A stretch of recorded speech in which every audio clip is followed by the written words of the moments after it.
Set your prices with confidence. Here's how to manage your prices in your settings inside of MorePro. What is MorePro? Well, MorePro is a software that's helped countless rental and service-based businesses make hundreds of thousands of dollars already, and that's why I use it for my own personal videography business. My name's Tony, I'm your business ally, and in today's video, I wanna help you walk through how we can set up our pricing inside of our settings options.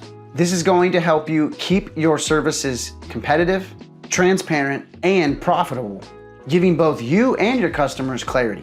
So if that sounds good and you're ready to learn, then let's dive in. All right, so we need to talk our pricing settings. We've logged into the MorePro software. We're on the home page in the dashboard.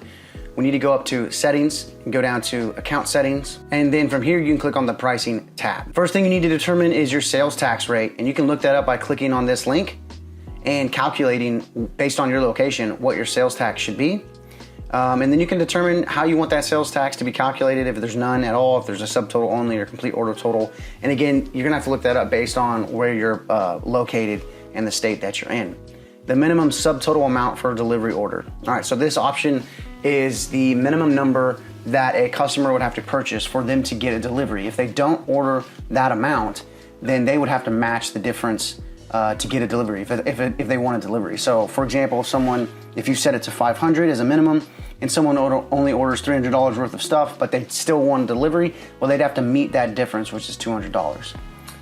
You can have a default early delivery fee and determine what that number is and the time that anything prior to that time it would allocate that fee. So as of right now, it's set to 11 a.m. So any delivery that a customer's wanting before 11 a.m. is gonna determine a fee, and you can set what that fee is, and you can determine what that time is as well. If someone's needing a same-day pickup, you can determine what that fee would be. You can determine the fee that you would charge if you have to deliver or deliver to an apartment. And then you can do the option of choosing to block payments on a delivery if the subtotal comes out to $0, whether you want to do that, yes or no. You can choose what your default deposit type is. So on any order, you're gonna get a deposit. How would you like to determine that deposit? If it's a fee, you can determine what that fee is right here. If it's a percentage of the total, then you can determine what that percentage would be right here.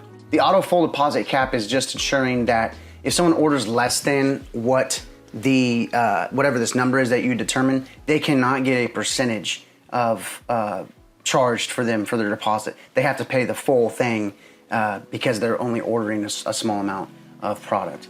Default handling fee for will calls. So essentially all this is charging the customer for the labor that's needed to prepare the products for them, whether that's for delivery or for pickup. So the cleaning of it, the handling of it, the organizing, maybe the loading of it, how much do you want to charge for that? You can determine what percentage you want for a damage waiver, and that will be added on top of the subtotal. And then you can charge a fee for the contracts that are made up between you and your clients. And then you would hit update settings and you will have successfully updated and customized your pricing settings inside of MorePro. Okay, to quickly recap, we got inside the MorePro software, we went to the settings page and we went down to the account settings options. From there, we clicked on the tab that said pricing and we were able to fully customize the design and layout of our pricing on our website. Now that you know how to utilize this feature, you can be confident that your services are going to be competitive, transparent, and profitable, giving both you and your customers clarity. So go ahead and log into MorePro and start customizing those pricings. And don't worry if you have further questions or get lost along the way, you can reach out to this email below for help at any time. I'm so glad that I could help you walk through this feature today. Thanks for watching. Please subscribe to our channel while you're here so you know exactly where to go if you have further questions on how to get the most out of the MorePro software. Until next time, I'll see you later.